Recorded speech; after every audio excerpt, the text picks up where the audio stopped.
Eu quero vos falar no tempo que temos nesta manhã sobre os heróis.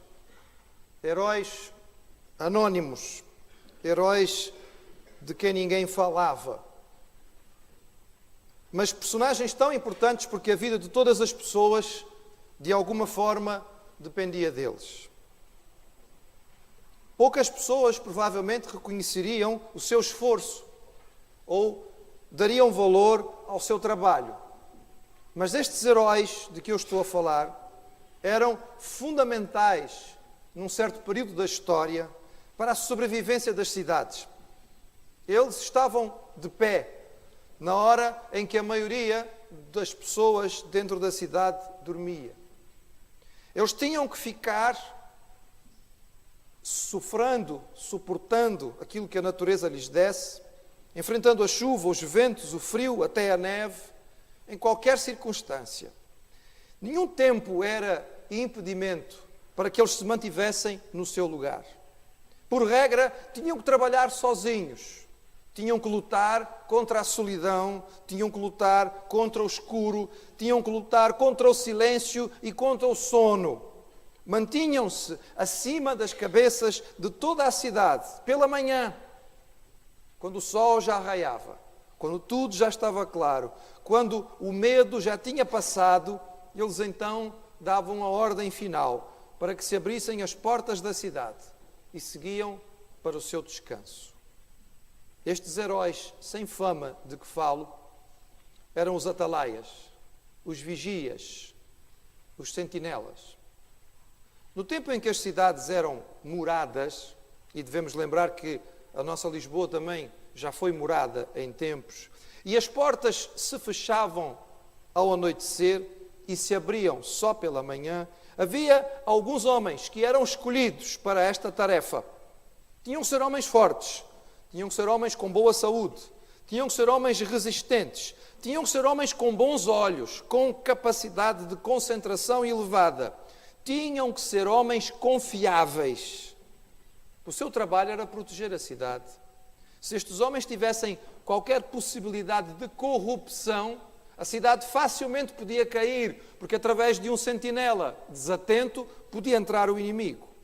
Estes homens tinham que manter os seus olhos bem abertos durante a noite, fixos no horizonte para detectar qualquer movimento estranho, para ver o inimigo que se aproximava. Eles tinham que avisar a guarnição para a batalha, para informar a cidade do perigo. Sob a sua palavra se fechavam os portões à noite, pela sua palavra se abriam os portões pela manhã, pela sua palavra os soldados que estavam a descansar levantavam-se e preparavam-se para a batalha. Pela sua orientação era possível cancelar uma feira, negar a entrada a um viajante, convocar uma reunião de Estado. Podiam ser homens simples por fora, mas eles carregavam sobre os seus ombros o destino dos milhares. Um manual de disciplina militar, escrito no século XVI, por um comandante espanhol chamado Bartolomeu de Pavia, ele falava a respeito do atalaia, que era um cargo odioso e pouco ou nada honroso, mas fundamental. Apesar de pouco reconhecido, era um herói não cantado. E foi usando esta figura, a figura do atalaia, a figura do vigia, que o Senhor deu o seu recado ao seu profeta. E encontramos isto em Ezequiel, no capítulo 3. E eu convido os irmãos a abrirem as suas Bíblias. Profeta Ezequiel, capítulo 3,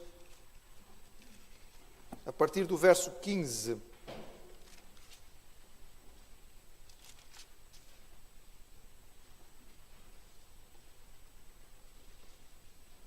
E diz assim o texto da palavra do Senhor em Ezequiel 3, a partir do verso 15.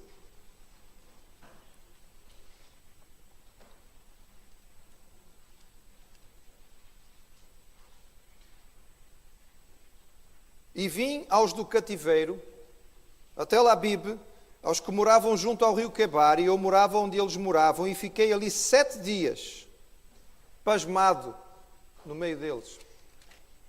E sucedeu que ao fim dos 7 dias veio a palavra do Senhor a mim, dizendo: Filho do homem, eu te dei por atalaia sobre a casa de Israel.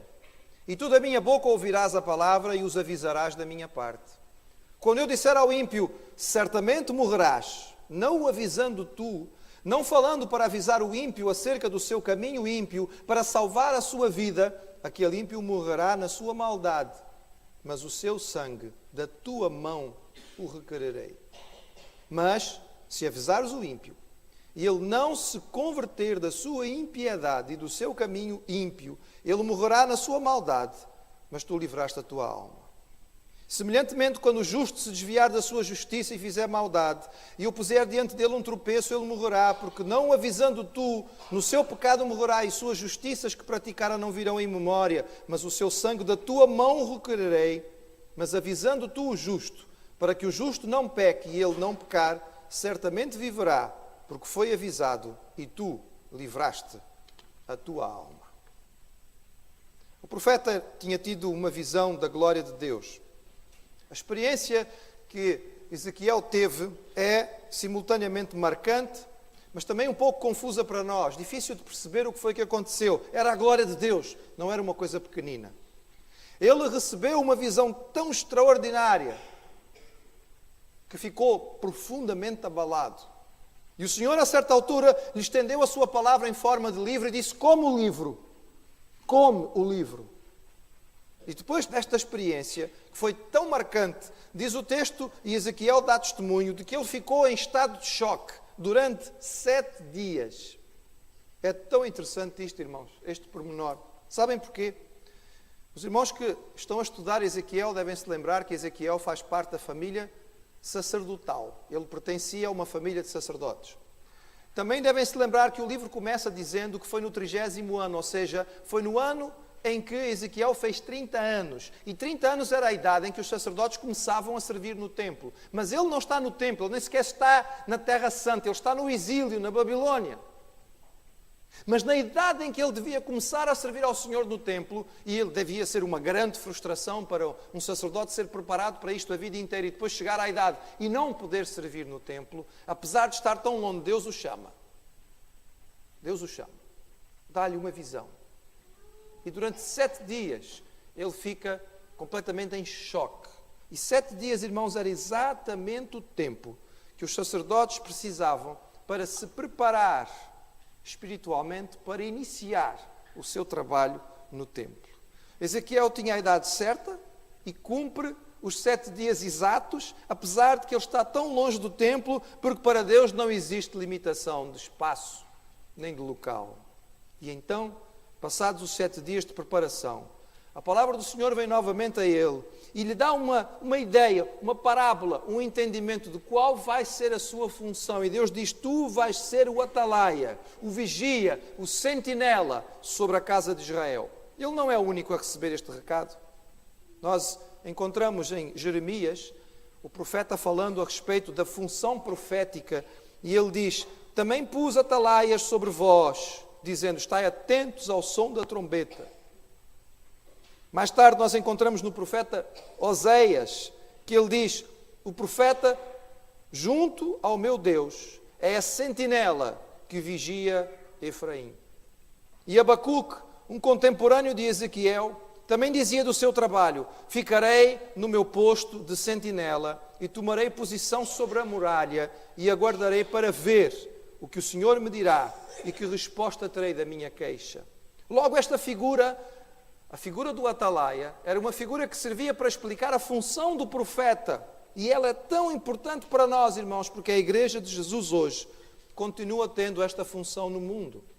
A Igreja somos nós, o povo de Deus. E nós também fomos chamados pelo Senhor para continuar cumprindo esta função de atalaias, sentinelas de Deus. Notemos então o que isso pode significar para nós. Primeiro, irmãos, o trabalho do atalaia era um trabalho que significava solidão. O atalaia trabalhava sozinho. Ele vivia a sua responsabilidade na calada da noite, quando não era propriamente tempo para folguedos e festas. A sua função era uma função que exigia seriedade, concentração, compromisso. Ele não podia se distrair com conversas fúteis. Ele não podia comer até ficar com sono. Ele não podia beber até perder a noção do que estava a acontecer. Ele tinha que estar atento. Ele podia não ser um herói reconhecido, mas se porventura um atalaia fosse encontrado a dormir, a pena era a morte. Porque a sua função era fundamental. E o seu trabalho representava a sobrevivência da cidade.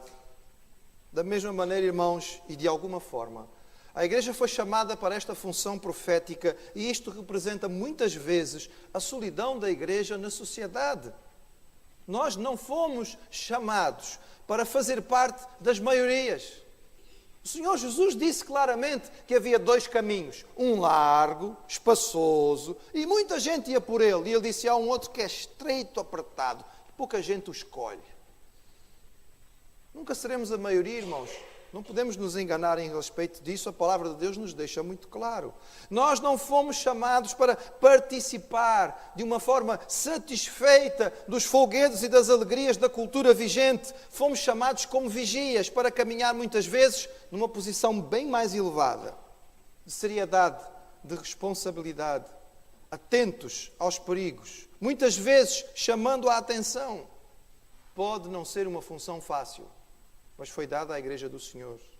E aqui eu digo aos irmãos, louvado seja Deus, porque não nos deu essa função a nós sozinhos, mas nos deu a função como Igreja de Jesus, para que juntos possamos apoiar uns aos outros. E como Igreja, poderemos ser olhados pelo mundo como estranhos, mas uns aos outros nos apoiaremos nesta tarefa.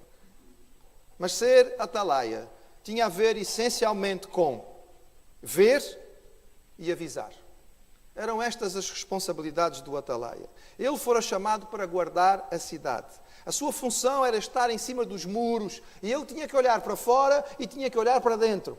Ele tinha que olhar para fora e verificar se não havia movimento de inimigo, se não havia algum sinal de uma tropa estranha que estava se aproximando, se não havia grupos que estavam chegando junto à muralha e que eram suspeitos. Ele tinha que estar atento, ele tinha que estar a perceber. Ele tinha que olhar para dentro da cidade. E verificar se dentro dos muros, em algum local da cidade, acontecia alguma coisa que chamasse a atenção, alguma coisa que fosse estranha e que despertasse a necessidade de cuidado. Era esta a sua função. Ele tinha que ver, e depois de ver, ele tinha que avisar. Ele tinha que tocar a trombeta. Ele tinha que dar o grito de perigo. Ele tinha que mostrar onde estavam os erros.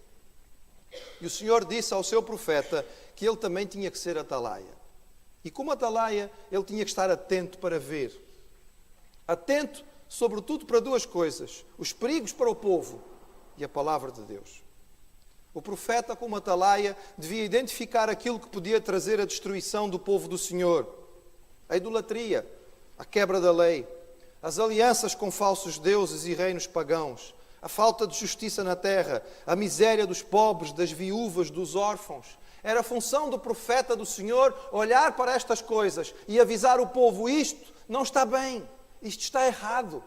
Não foi isso que o Senhor nos ensinou, não é isso que encontramos na sua palavra. Era a função do profeta.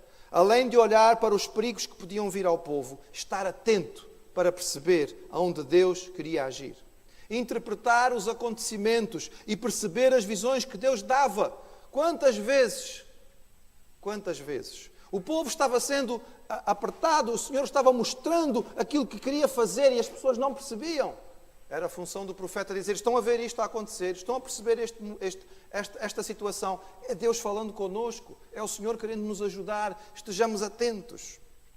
Como Igreja de Jesus, nós somos chamados a esta vigilância.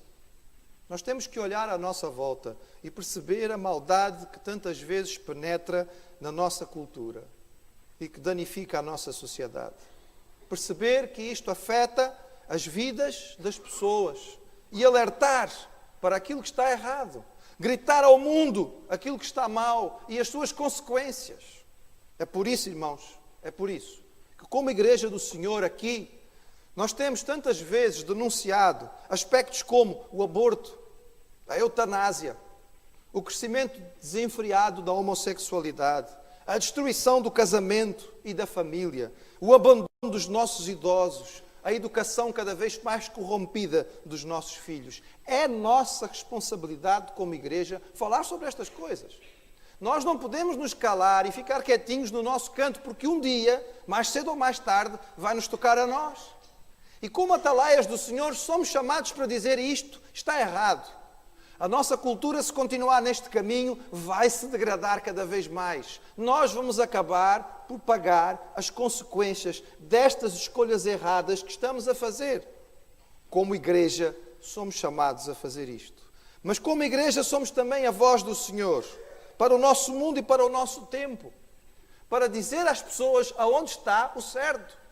Não podemos ser apenas, como igreja, atalaias do Senhor. Não podemos ser apenas alguém que apresenta ao mundo uma lista de coisas que não se podem fazer. Por vezes as pessoas acham que se tornar cristão é aceitar um código de não posso fazer isto, não posso fazer aquilo, não posso fazer aquilo outro, não posso fazer aquilo outro, não posso fazer aquilo outro, não é? Lembro-me de uma vez compartilhar o Evangelho com um colega de faculdade, que não muito longe do campo de Santana, e ele dizer-me assim, mas se eu for para a tua igreja, olha, não posso mais ir a discotecas, não posso mais beber, não posso mais fumar, não posso mais... E ele começou a dar uma lista enorme de coisas que não podia fazer. Era a noção que ele tinha, a impressão que ele tinha de ser crente, era essencialmente uma lista das coisas que não podia fazer.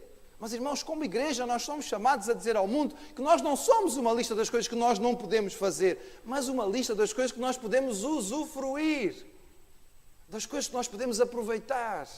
As melhores e mais especiais bênçãos de Deus estão reservadas para aqueles que andam com Ele. Aqueles que andam em comunhão com o Senhor podem desfrutar de uma qualidade de vida, já que gostamos tanto desta expressão, muito melhor do que aqueles que não têm. Irmãos, quando nós experimentamos isso em nossa vivência, nós precisamos compartilhar com aqueles que não sabem ainda. E eu respondi ao meu colega, o problema é assim, tu não percebeste muito bem. A questão não é que tu não podes beber. A questão não é que tu vais deixar de poder usufruir da bebedeira. A questão é que a partir de agora, tu vais poder usufruir de uma mente tranquila e calma pela manhã, não vais ter a dor de cabeça da ressaca matinal depois da bebida, não vais andar a vomitar pelos caminhos sem saber onde é que é a tua casa. Tens que pensar pelo outro lado, não é bem só o lado que estás aí a falar.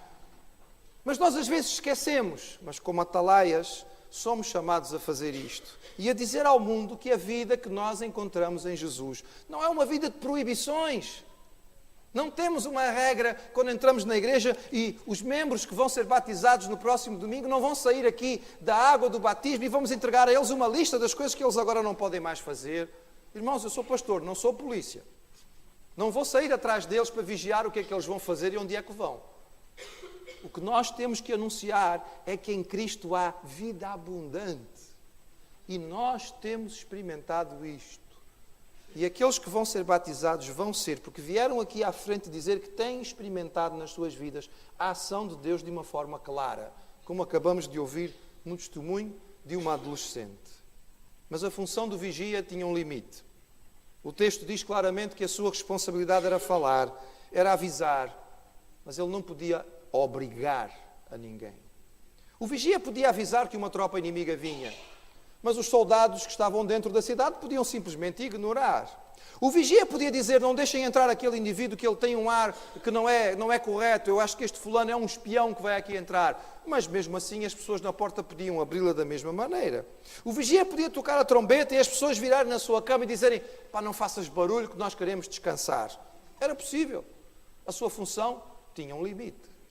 O Senhor disse ao seu profeta, tu tens que fazer a tua função. Avisa, alerta, clama, aponta, exorta.